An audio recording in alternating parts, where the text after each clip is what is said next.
Hajjaj said, where are the lovers of Abu Turab? He caught Kumail, he killed Kumail, 21 years after Karbala. He caught Qambar, he killed Qambar, 21 years after Karbala. He then caught Sayed ibn Jubair. When he caught Sayed ibn Jubair, the conversation that takes place is a phenomenal conversation. Why?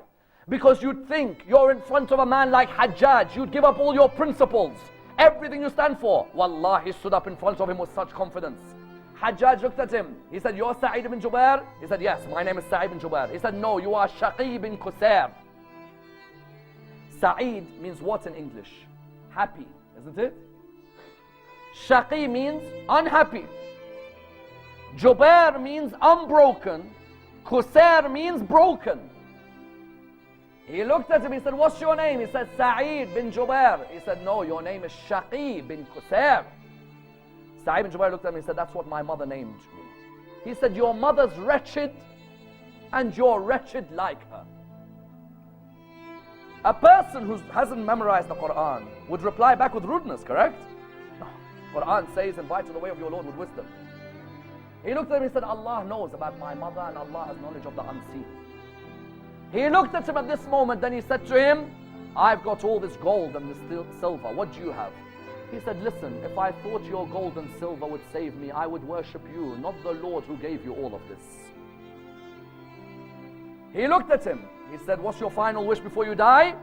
He looked at him and he said, all I want to do is pray 2 rak'ahs thanking Allah for the gift He gave me of memorizing the Quran. That's it. That I can face Allah on the Day of Judgment and I can say, I am one of the memorizers. I never abandoned your book. I didn't just learn Kawthar and Fatiha and Ikhlas and Nas and Falaq and that's it. I bothered to spend an hour every day to learn the other surahs like Waqi'ah and Yasin and Rahman and Haqqa and Ra'ad and Ibrahim and Bani Israel and Insan. When he was praying the 2 rak'ah, he finished, he wanted to die facing the Kaaba, correct? Isn't that all our wish? So when he wanted to die, he looked towards the Kaaba, he says, وَجَّهْتُ وَجْهِ لِلَّذِي فَطَرَتْ سَمَوَاتِ وَالْأَرْضِ. Correct? I face my Lord to the originator of the heavens and the earth. His last words were meant to be this from the Quran. Hajjaj said, don't let him face the Kaaba. Humiliate him. Turn him away from the Kaaba. If you turn him away from the Kaaba, you'd think he doesn't have an ayah for the Quran, true? Because if he's facing the Kaaba, he says, وَجَّهْتُ وَجْهِ لِلَّذِي فَطَرَ السَّمَاوَاتِ وَالْأَرْضِ. When he turned him away, do you know what ayah he came out with? And to the Lord belongs the east and the west. Wow. Wow, wow, wow. You know what Hajjaj did? Hajjaj said, well, if he wants to turn that way, he tried to quote وَجَّهْتُ وَجْهِ, turn him towards the left. He said, and to the Lord belongs the east and the west. So face him to the ground. You'd think it was over, correct?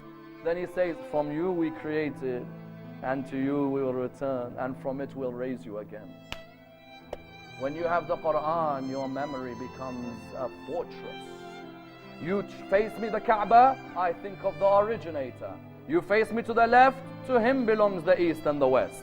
You face me to the ground, from it he created me, and to it he returns me, and from it he'll raise me alive. 15 days Hajjaj didn't sleep because of these 3 ayahs.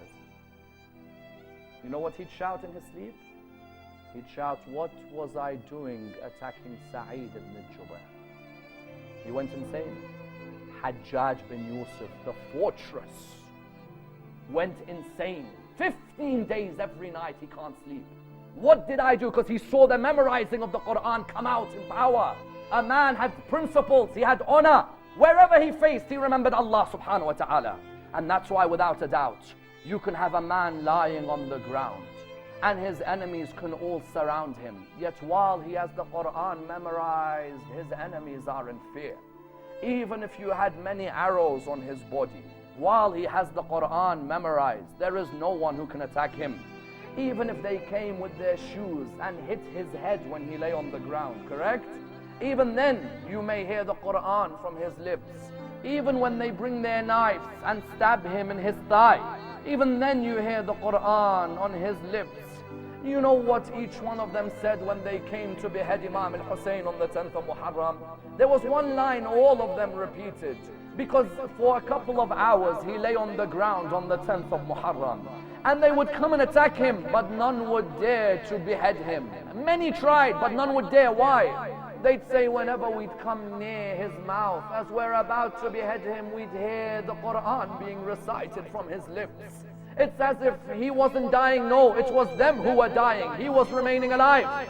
For while the Quran was being recited from his lips, there is no way any of them could have killed him, because his principles could never die. May Allah give patience to Sayyida Zainab when she saw Shimmer sit on his chest on the 10th of Muharram.